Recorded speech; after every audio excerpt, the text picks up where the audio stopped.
Greetings, salutations, and welcome to SportsLook, the sports television program for the high plains of West Texas and eastern New Mexico.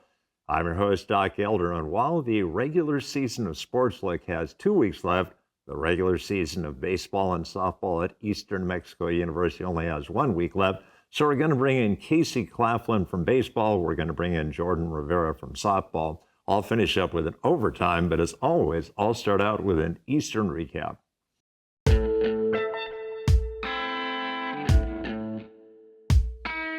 Greyhound baseball unfortunately lost all 4 games this past weekend. That means that the 4 games they have this weekend are crucial to their postseason future. Greyhound softball lost both of their games last weekend. That means that the 4 games they have this weekend also crucial to their postseason future. This weekend, it will be the track and field squad that will have their last regular season meet. And this weekend, also the Greyhound Rodeo Squad has their last regular season rodeo. Well, that has been your Eastern recap. So what we'll do is we'll clear this out and we'll bring in Casey Caflin right now.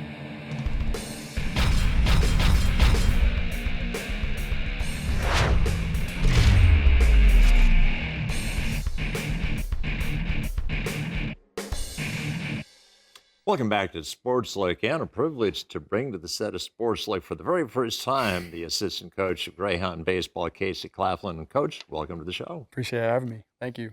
Coach, first of all, where are you from, and what was the process that got you to Eastern? Yeah, I'm originally from Cuyahoga Falls, Ohio, a really small town, right, a suburb outside of Akron.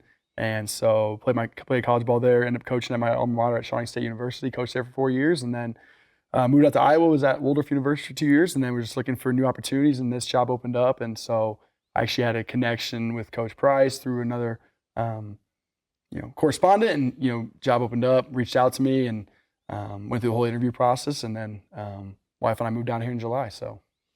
Interestingly, there's actually a song from the 1980s by a group called The Pretenders that references your hometown. Yeah, So yeah. I was familiar, and I'm also familiar with Waldorf because I'm an Iowan, and one of my good friends actually went to Waldorf. Yeah. Iowa's a pretty small place when you really actually, because it's just a bunch of small towns and all kind of spread out throughout the state, so not too many schools out there anyway, so, yeah.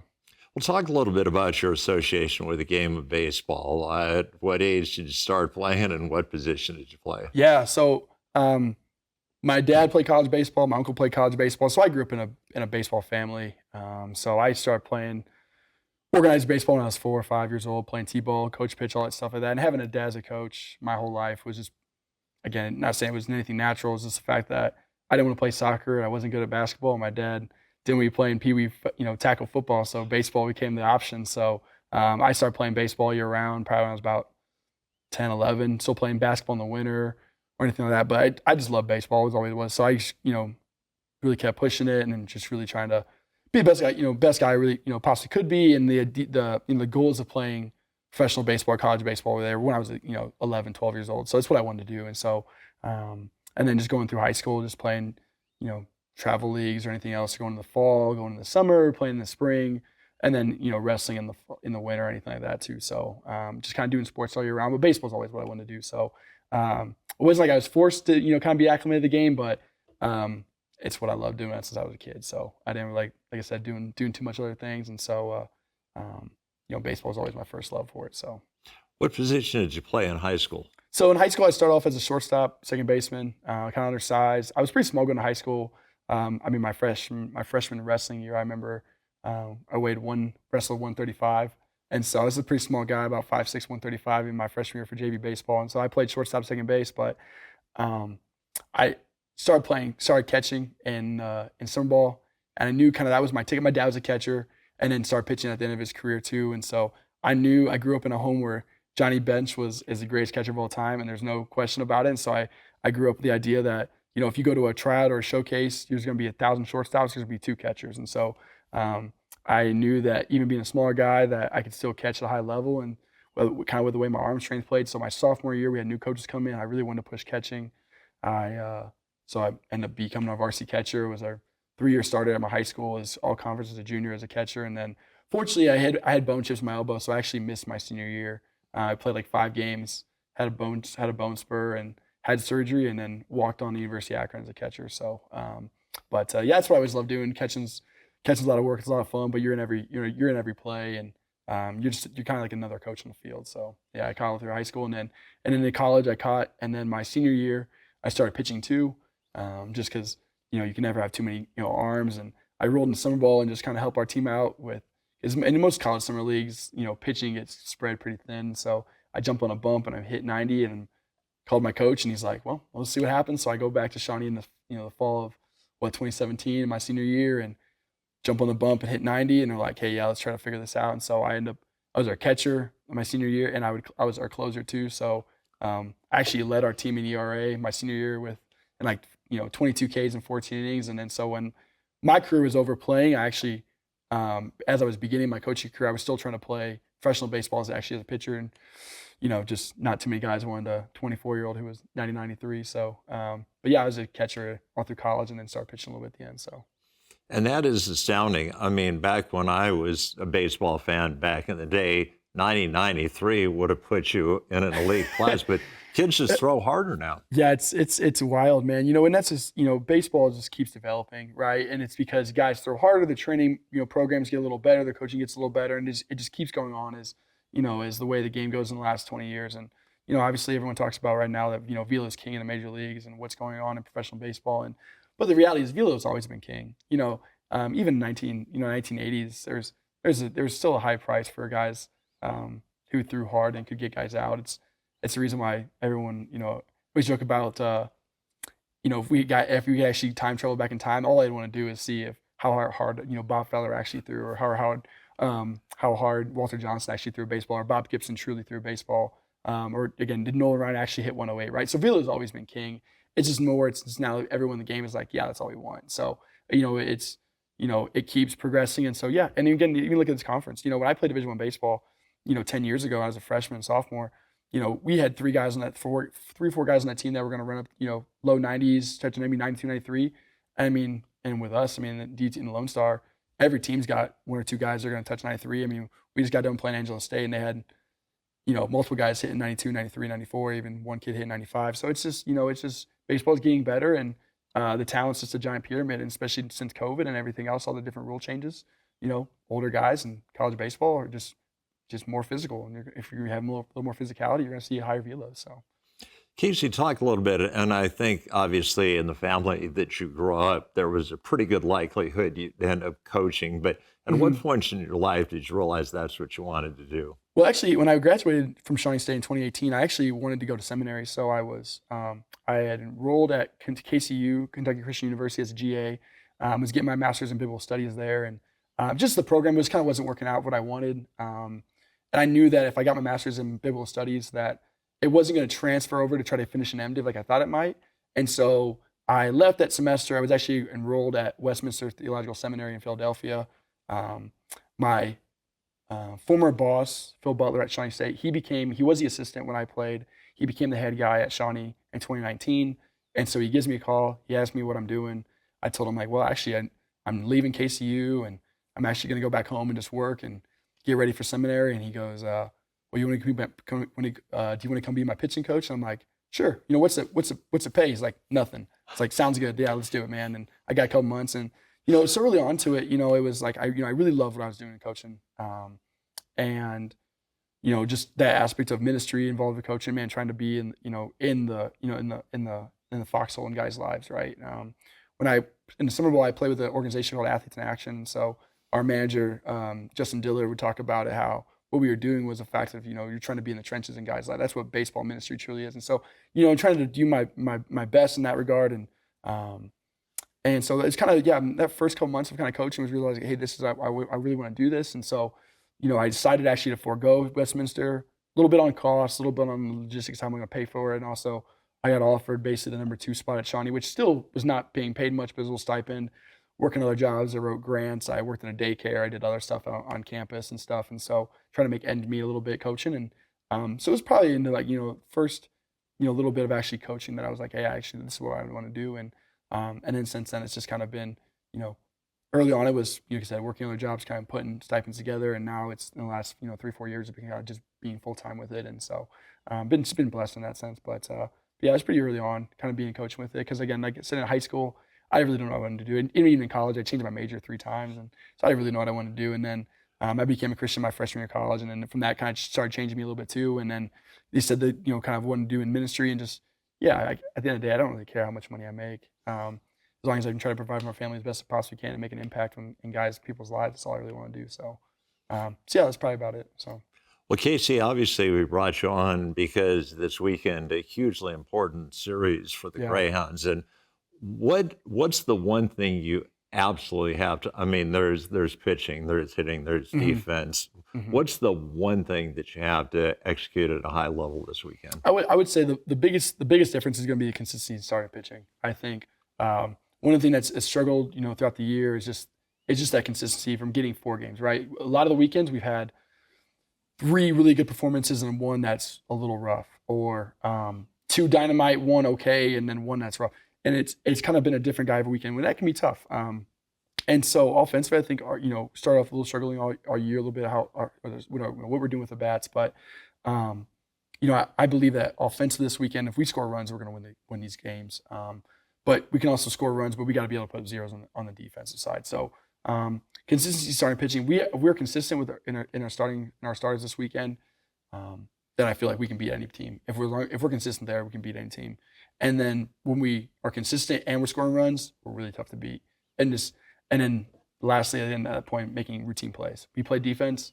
We're going to give ourselves a chance, in every ball game. And that, obviously, it's baseball, kind of 1-0 run, right? You get your stuff, and if you play clean baseball, you're going to be okay. But if we're consistent on the mound from the get-go, and we score runs early, and knocking the other opposing starters out of getting their bullpen as fast as possible, especially on Friday night, again, can be the biggest difference from us, splitting this weekend or us sweeping this weekend. So.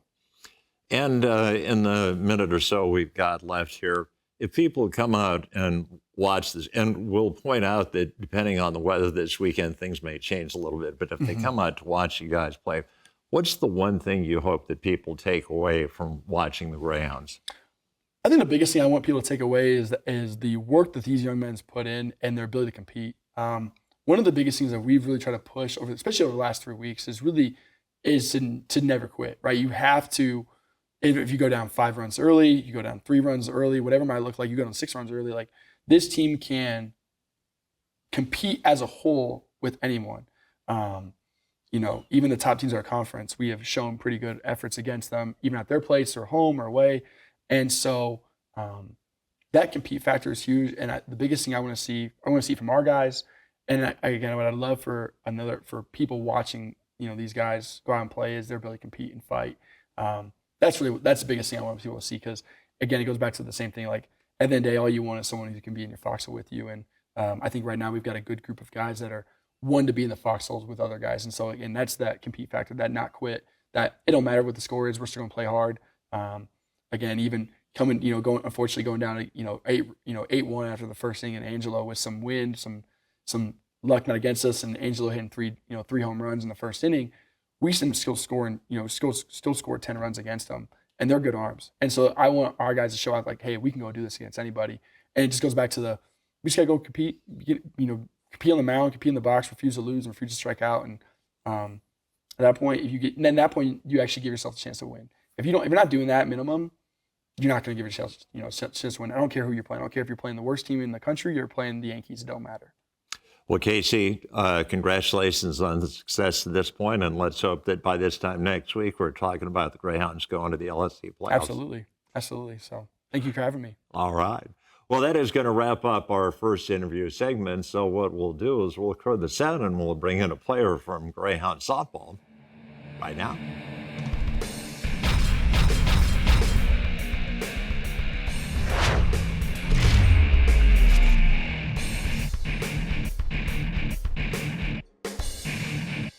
Welcome back to the SportsLook, and we bring to the set of SportsLook a young lady that, for reasons we'll go into in a few minutes, is no stranger to the KNW facility, Jordan Rivera. And Jordan, welcome to SportsLook.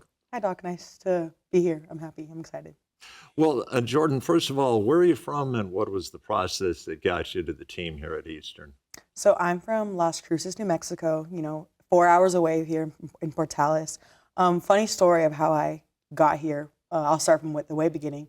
I was at a tournament in Albuquerque, New Mexico, and I was getting recruited by Coach Amanda and Coach Shanna, and this is like their first year they were coming in, and they're like, hey, like, they were interested in me, like, maybe give us a call, and I'm like, oh, okay. I mean, I wasn't that interested because, like, I didn't want to stay in New Mexico, obviously. At that moment, I was still a senior. I wanted to travel.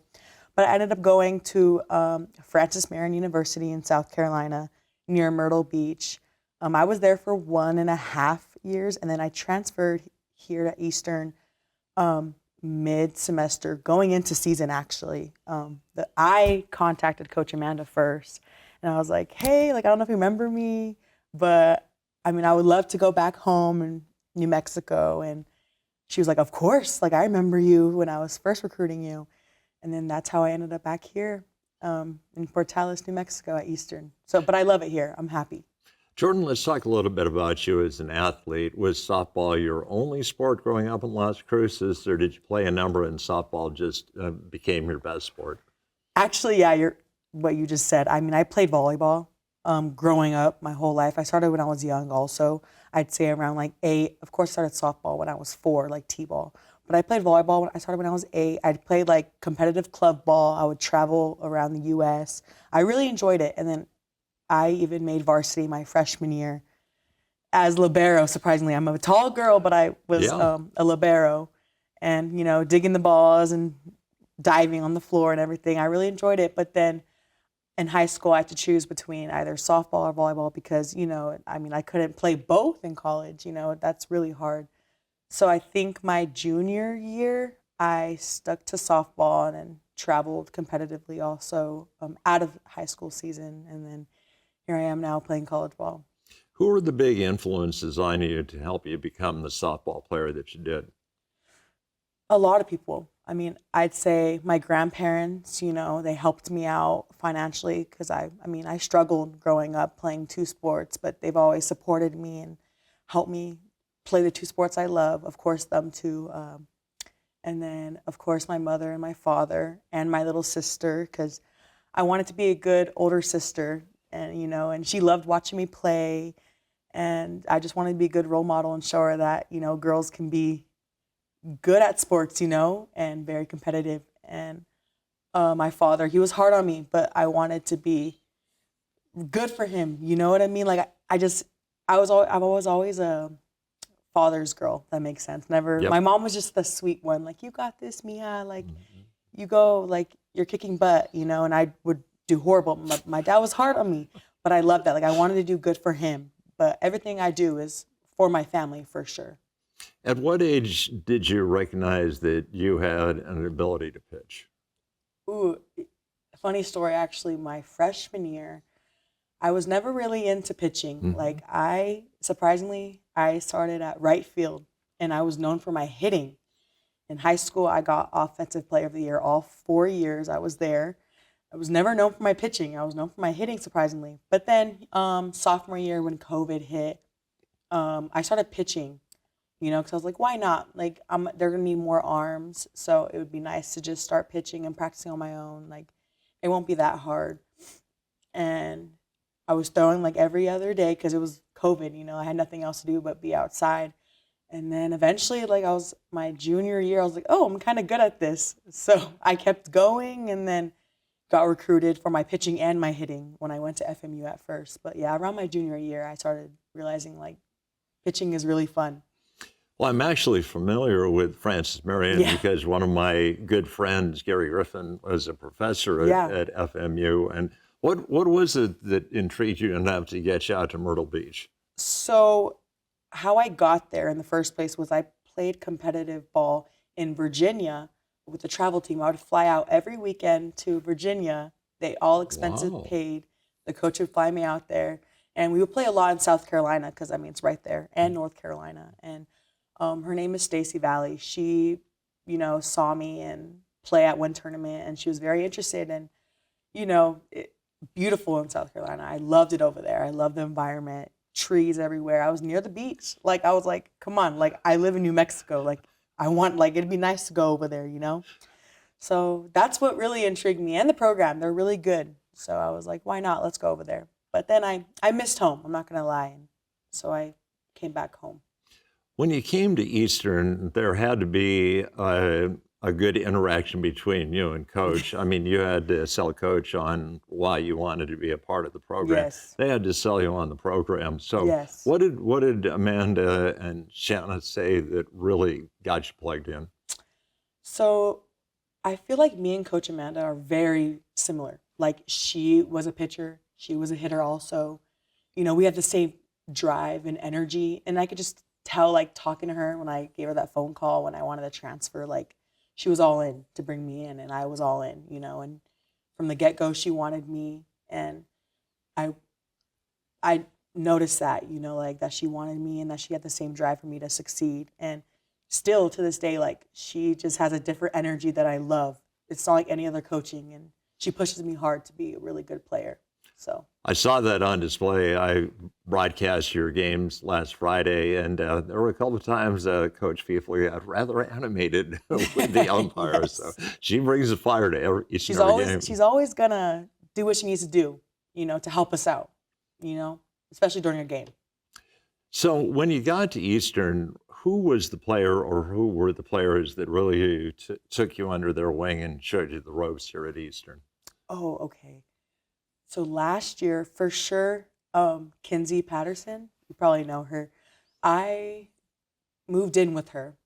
So, you know, we connected very quickly. And she was just a really good leader last year. And I looked up to her and Tegan Witzel, you know, they're just A couple of other New Mexico girls. Yeah, for sure. Both of them actually. And Yeah. I looked up to them because they were just such good people, you know, like I don't really care how you do as a player. I just care like how you are as a person, how you're going to treat other teammates. And I really looked up to them for that because they're very nice and sweet.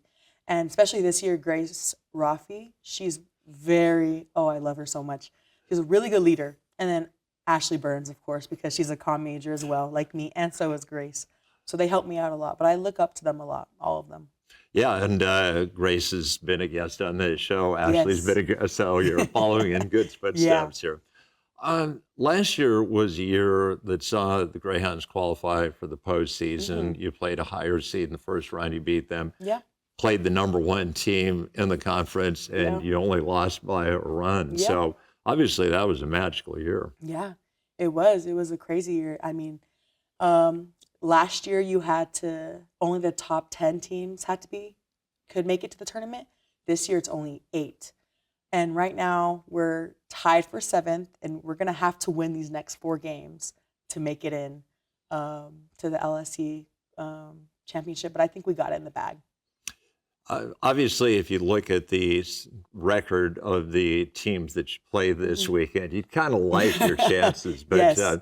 you know, they have won games in conference, so you got to go show up and play your game. I mean, you never know. Like, you never know with any team, you know, but you just got to go in with the confidence and, you know, that the drive, like the hungry drive to win and believe in yourself, you know. So I believe in my team that we can do it. There are 3 aspects to the game. You've got to have good pitching, you've got to Yes. hit, and you've got to play defense. And if you were grading Greyhound softball, what do you grade out the highest?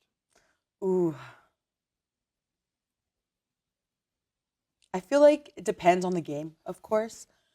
But to me as a pitcher, like I want my defense at like 100%. I want them diving for balls. I want them going all out, you know, and I feel like the infield is really good at that, you know, and our hitting has been coming back together too. So we're at 100%.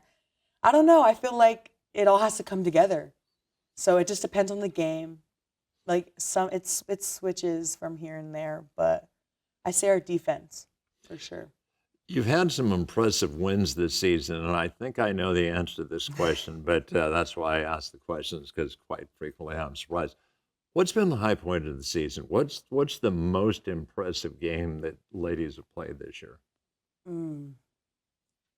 mean, there's a lot because I see so much. You know, you guys can only see so much that we see in the dugout and stuff.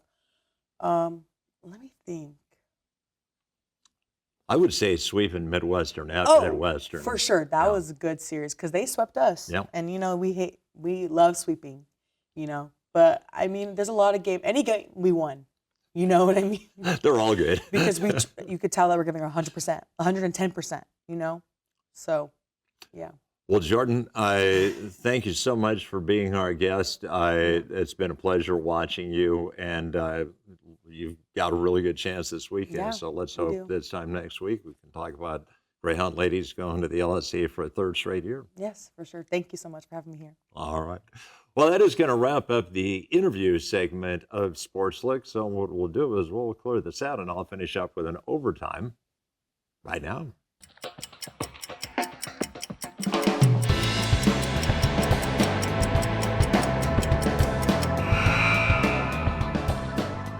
The NBA playoffs have just started, and already the Memphis Grizzlies have set a record. Not a good record. They had their first game against the Oklahoma City Thunder, and at one point in the second half, they trailed by 58 points. That's the most points that any team has ever trailed in an NBA playoff ever. Fortunately for Memphis, they did manage to rally. They wound up only losing by 51. That's only the fifth worst loss ever in the history of the NBA. So good on you, Memphis. Well, that will wrap up in overtime, and that will wrap up an episode of SportsLook. I'd like to thank my guests, Casey Caflin from Greyhound Baseball and Jordan Rivera from Greyhound Softball. My floor crew, once again, directed by Mr. Kyle. So for all those aforementioned people, this is Doc Elder saying, so long.